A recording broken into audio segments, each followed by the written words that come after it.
Hi student, CIC online classes में आप सभी का स्वागत है। Class 12 subject physics. आज आपका चैप्टर है विद्युत धारा का चुंबकीय प्रभाव। आपका जो परमाणु स्ट्रक्चर जो चैप्टर था, मतलब एटॉमिक स्ट्रक्चर, वो खत्म हो चुका है। अब उसका अगला चैप्टर है आपका विद्युत धारा का चुंबकीय प्रभाव। तो सबसे पहले जानते हैं चुंबकीय क्षेत्र क्या होता है। तो चुंबकीय क्षेत्र के बारे में हम लोग जानते हैं।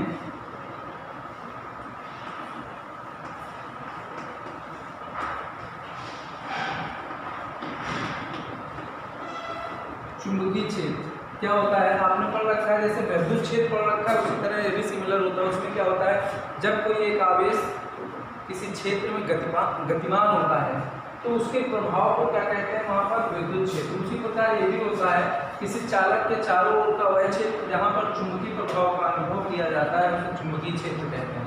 मतलब फिर से सुन लें, कोई चालक है जो v वेग से, मतलब जिस पर चार्ज, मतलब चार्ज का मतलब है कि उस पर आवेश क्या है, q है, और v वेग से किसी क्षेत्र में गतिमान है, ठीक है, और किसी फोर्स के द्वारा गतिमान है, तो वहाँ पर जो उसे एक्सपीरियंस मिलेगा, जो उसे अनुभव मिलेगा, उसे चुंबकीय क्षेत्र कहते हैं। मतलब किसी चालक के चारों ओर का वह क्षेत्र जहाँ पर चुंबकीय प्रभाव का अनुभव किया जाता है उसे चुंबकीय क्षेत्र कहते हैं। जैसे मान लेते हैं कि माना कोई चालक है जिसका आवेश q है।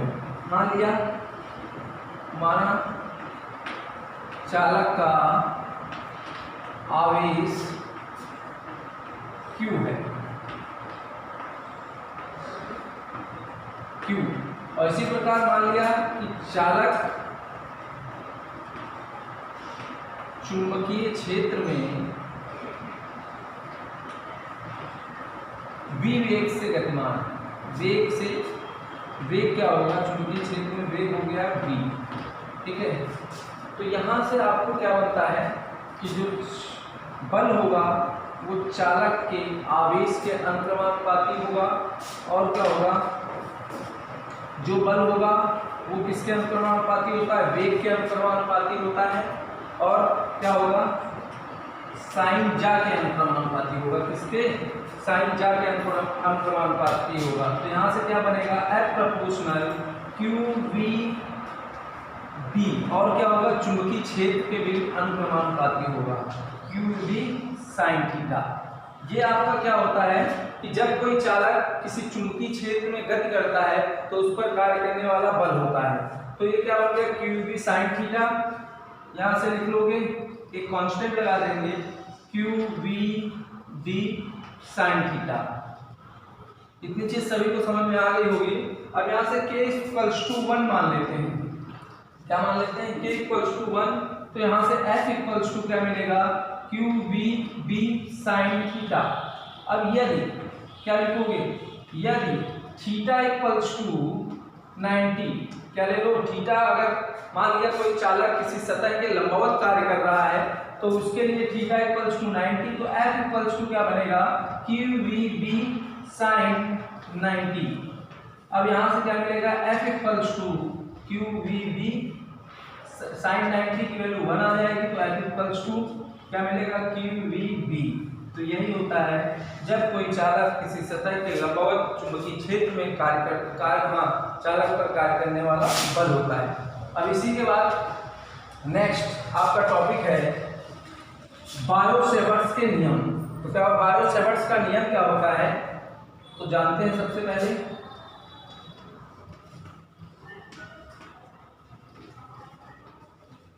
बायो-सेवर्ट का नियम, इसी में जान लेते हैं। पहले रफली जान लेते हैं। ये मान लिया कोई चालक है, क्या मान लिया, ये कोई चालक है जिस पर I धारा प्रवाहित हो रही है। क्या हो रही है, I धारा प्रवाहित हो रही है, और जिसकी लंबाई डेल्टा L है। क्या है, डेल्टा L है, या DL भी लिख सकते हो, इसको DL लिख लो।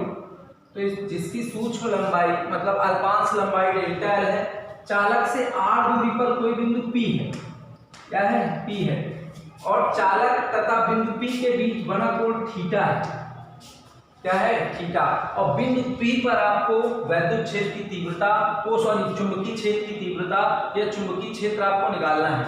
तो आपको पता होना चाहिए। तो सबसे पहले इस नियम का, इसे बायो-सेवर्ट्स का नियम बोलते हैं या लाप्लास का नियम बोलते हैं। इसे 1820 ईस्वी में बायो तथा सेवर्ट्स ने प्रयोगों द्वारा बताया कि किसी बिंदु P पर चुंबकीय क्षेत्र ज्ञात करना या चुंबकीय क्षेत्र की तीव्रता निम्न बातों पर निर्भर करती है। मतलब फिर से सुन लो, 1820 ईस्वी में बायो तथा सेवर्ट्स ने बताया कि चुंबकीय क्षेत्र की तीव्रता निम्न बातों पर निर्भर करती है। तो किन किन बातों पर निर्भर करती है? सबसे पहले जानते हैं क्या होता है B प्रोपोर्शनल I। मतलब क्या होता है, इसको ऐसे भी लिख सकते हो dB प्रोपोर्शनल I, मतलब चुंबकीय क्षेत्र चालक में बहने वाली धारा के अनुक्रमानुपाती होता है। चुंबकीय क्षेत्र चालक में बहने वाली धारा के अनुक्रमानुपाती होता है। और क्या लिख सकते हो D प्रोपोर्शनल DL। DL का मतलब होता है अल्पांश लंबाई। चुंबकीय क्षेत्र चालक की अल्पांश लंबाई डेल्टा L के अनुक्रमानुपाती होता है या DL के अनुक्रमानुपाती होता है। अब नेक्स्ट क्या पढ़ोगे? DB proportional sine theta. क्या होगा? DB प्रोपोर्शनल साइन थीटा चुंबकीय क्षेत्र चालक तथा बिंदु P के बीच बने कोण की जा के अनुक्रमानुपाती होता है। फिर से सुन ले, चुंबकीय क्षेत्र चालक तथा बिंदु P के बीच बने कोण की जा के अनुक्रमानुपाती होता है। नेक्स्ट अगला होता है dB प्रोपोर्शनल 1/r²। क्या हो जाएगा? dB proportional 1/r²। dB proportional 1/r²। तो इसका मतलब हुआ चुंबकीय क्षेत्र चालक तथा बिंदु P के बीच बने कोण, चुंबकीय क्षेत्र चालक तथा बिंदु P के बीच की दूरी के वर्ग के व्युत्क्रमानुपाती होता है। फिर से सुन ले, चुंबकीय क्षेत्र चालक तथा बिंदु P के बीच की दूरी के वर्ग के व्युत्क्रमानुपाती होता है। अब क्या करते हैं, सभी को मिला देते हैं। क्या लिखोगे? सभी को मिलाने पर, सभी को मिलाने पर तो यहां से आपको मिल जाएगा dB प्रोपोर्शनल। क्या मिलेगा? dB proportional I/dl sin theta upon r²। अब यहां पे ध्यान दो, अब क्या करते हैं, ये मिल गया dB proportional I/dl sin theta upon r²। तो अब इसमें हम एक कांस्टेंट जोड़ देते हैं dB इक्वल्स टू, तो यहाँ पर कांस्टेंट क्या जोड़ेंगे? म्यू अपॉन 4 क्या जोड़ेंगे? Mu upon 4 I/dl sin theta upon r²। तो यही होता है बायो-सेवर्ट्स का नियम। आपने हाई स्कूल में पढ़ा होगा। तो फिर से सुन लो, बायो-सेवर्ट्स का नियम क्या होता है? बायो तथा सेवर्ट्स ने 1820 ईस्वी में प्रयोगों द्वारा बताया कि चुंबकीय क्षेत्र या चुंबकीय क्षेत्र की तीव्रता निम्न बातों पर निर्भर करती है।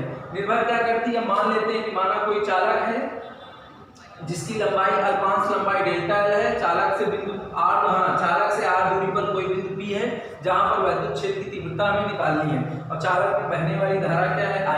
तो ये 5 कंडीशन पर निर्भर करती है। तो पहली कंडीशन क्या है कि चुंबकीय क्षेत्र चालक में बहने वाली धारा के अनुक्रमानुपाती होता है। दूसरी क्या है? चुंबकीय क्षेत्र चालक की अल्पांश लंबाई डेल्टा L के अनुक्रमानुपाती होता है। तीसरी कंडीशन क्या है? चुंबकीय क्षेत्र चालक तथा बिंदु P के बीच बने कोण की जा के अनुक्रमानुपाती होता है। चौथी कंडीशन क्या है? चुंबकीय क्षेत्र चालक तथा बिंदु P के बीच की दूरी के वर्ग के व्युत्क्रमानुपाती होता है। तो अब क्या करते हैं, सभी को मिलाने पर कर देते हैं। तो dB proportional I/dl sin theta upon r²। यहाँ पर प्रोपोर्शनल हटाएंगे तो एक कांस्टेंट जोड़ेंगे म्यू अपॉन 4 अब यहाँ से क्या बन जाएगा? I/dl sin theta upon r²। यही होता है बायो-सेवर्ट्स का नियम। अगर आपको इसमें कुछ भी प्रॉब्लम हो तो आप पूछ सकते हो। Thank you.